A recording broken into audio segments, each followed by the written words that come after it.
90th birthday, Jim. You know, in life, every now and then a few storms come our way, but it's our faith in God and our love of support of family that gets us through to the good times. You have always been there for us through good and bad times, and have just shown love and support throughout the 40 years that I've known you. I love you, Jim, and you're like a father to me. Happy 90th birthday. God bless you.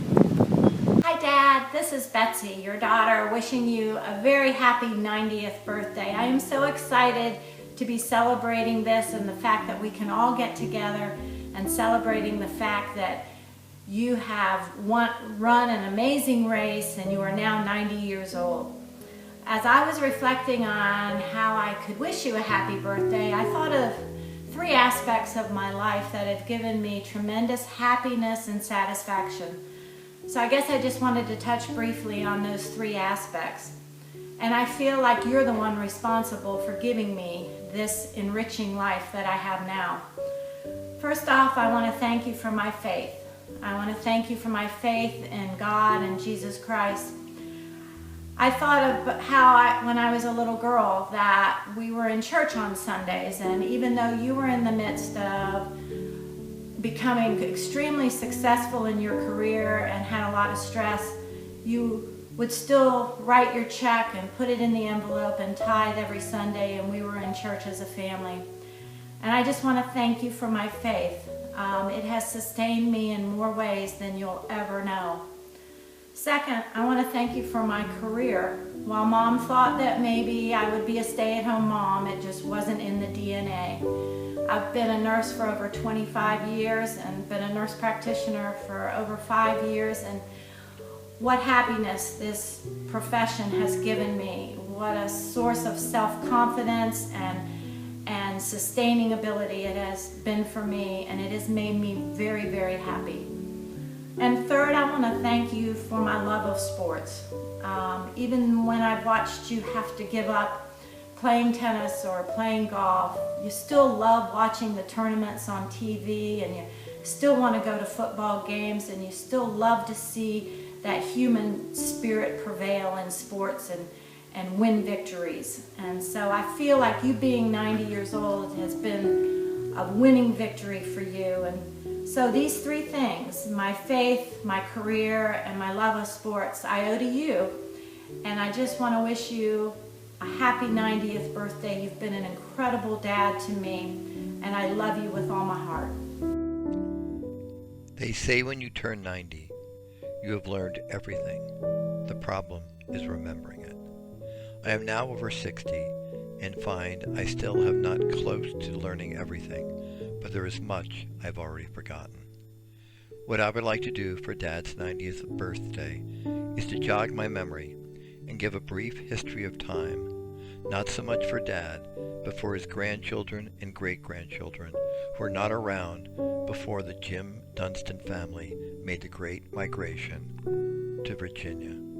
I am doing this because if I was a grandchild of Jim Dunstan, I would think of Foxwood or of large homes in Farmington or Ednam where he lived. But this was not always true. My father embodies the adage that success is 98% perspiration, 1% inspiration, and 1% luck.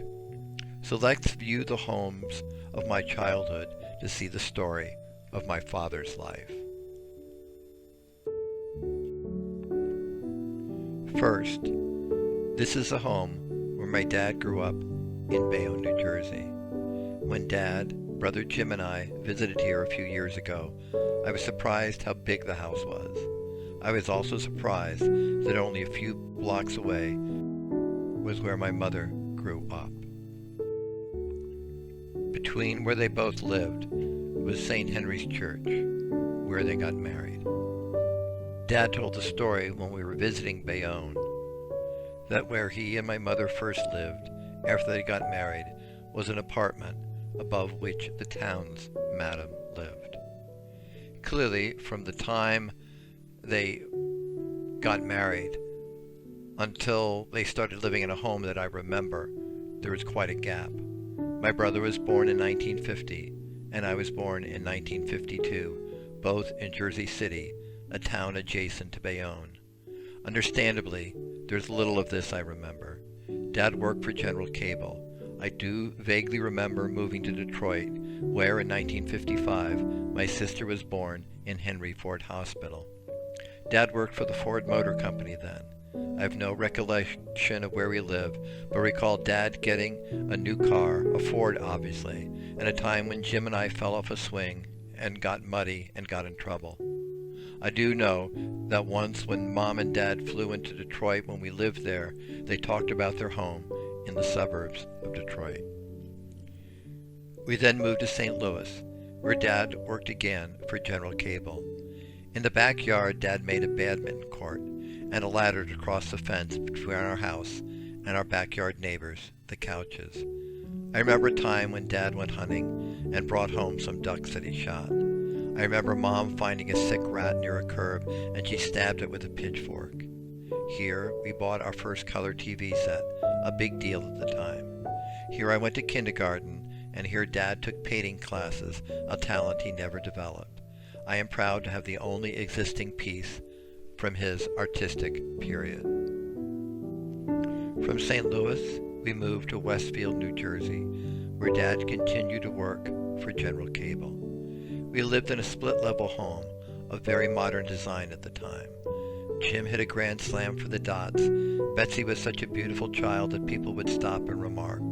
Here we got our first dog, a red dachshund named Dilly, and my grandfather, who looked like a sport in a 1956 Thunderbird, drove from Florida with an alligator gift for me. Remember, Dad was never hot on pets, so neither lasted that long. I remember Dad taking us to Yankee games, and one memorable time, he took us to the Coney Island Aquarium, which meant walking through a half-mile of carnival rides without ever letting us ride one. I remember being frightened when Dad got ill and had trouble holding onto things with his hands. I remember boils affecting us. I remember the Nixon-Kennedy election and Mom and Dad staying up late to learn the returns. The day before Halloween in New Jersey was called Mischief Night, where windows were soaped and pumpkins smashed. I must have been in 3rd grade when, trying to be cool, I smashed the pumpkin belonging to a young girl in the neighborhood. On finding out, Dad made me carry the pumpkin he carved and painted for me to their home to give them and to apologize. In New Jersey, my mother coined the phrase, the hungry Dunstans. While we lived in New Jersey, I remember my dad's father died. At the end of 3rd grade, Dad was hired by the Essex Wire Company, and we moved to Marion, Indiana. The Midwest seemed much more of a culture shock for my mother than for my dad. However, Dad was taking a huge risk, leaving a successful East Coast company where he was fast-tracked for success to go to a truly hick town in Indiana. This is where we lived. When we lived there, the house was painted barred door red, and Dad put an oxen yoke with a plaque saying the Dunstans above the garage. While we lived in this house, my father was one of the highest paid people in the city, yet lived in this modest home. He and Mom played golf. Jim made a putting green on the side yard, and this is where we lived when Betsy got her infamous horse. I remember once when Dad let me fly in the corporate jet to Three Rivers, Michigan, and I thought how cool it was. I also remember how disappointed Dad was when I decided not to go back to Culver Military Academy, because of all things Dad wanted was to give his children a great education. Still, he let me go to the public high school. When I was a senior, we moved from Marion to Charlottesville for Dad to get a PhD in business administration at the University of Virginia. Once again, this move was a huge risk. Remember, Dad was not paid to go to UVA. In his mid-40s, living off investment income, Dad was paying tuition for Jim at Yale, Betsy at St. Anne's, and after a year of high school, me at Notre Dame.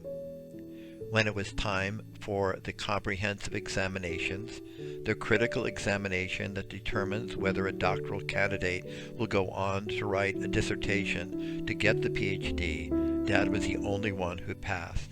The others were asked to leave the program. We lived in a number of houses growing up, but it was Charlottesville where my father and mother found a place they could call home. I think at least Dad's grandchildren have sufficient memories of Foxwood and the first house in Ednam, so he'll not elaborate, except it should be said that when Dad did live in Ednam, his first home there, he made a move that was not risky at all. He married Julia. So what have I learned from my father? First, integrity matters, and matters a lot. Second, always live within your means. Third, although there is always some element of luck and success, it depends more on hard work and taking calculated risks. Finally, there is nothing more important than family, and all worldly and financial successes pale next to having a loving wife, children, and seeing their offspring grow and prosper. Well done, old man. Hi Jim, this is Sarah. We're nearly in the middle of the English Channel. It's Sunday, August the 30th, and we are almost halfway there. I'm here to wish you a very happy 90th birthday, and I'm looking forward to seeing you really soon. Bye.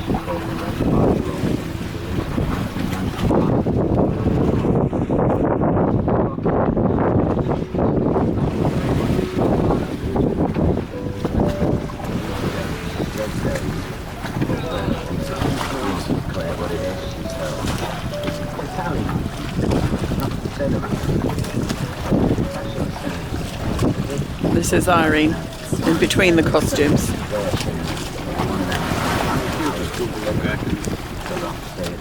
Papa, this is Jim, as you can tell, and I'm very happy to wish you a 90th birthday. You've given me a great life. I'm thankful for many things, but one of the things I'm thankful for is my love of golf. I'm here at the first hole at Spanish Bay on the Pebble Beach property. But I also like Scotch, and I'm pretty more grateful. I'm not sure which I'm more grateful for, but I know which one gets me in more trouble. But I want to talk about golf a little bit. I remember growing up, and you never wanted me to go to a golf course until I practiced, and I had all the wiffle balls I wanted to hit around the backyard in Westfield, New Jersey. I remember when we moved to Marion, and I played golf for the first time with Steve Morris, and beat him at the Shinganisha Country Club. I had a great youth playing golf at the Shinganisha. I'll remember fondly when we were playing in the parent-child championship.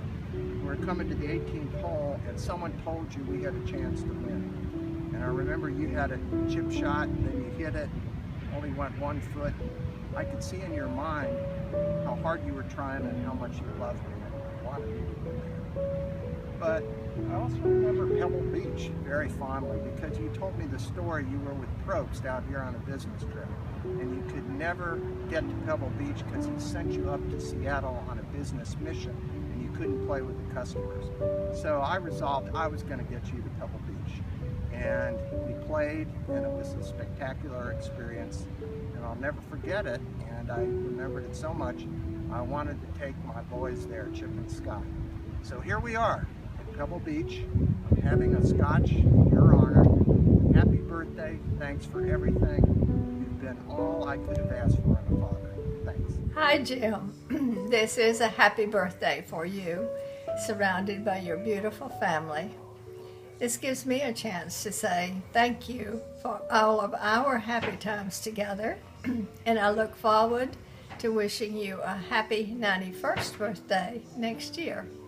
I love you very much.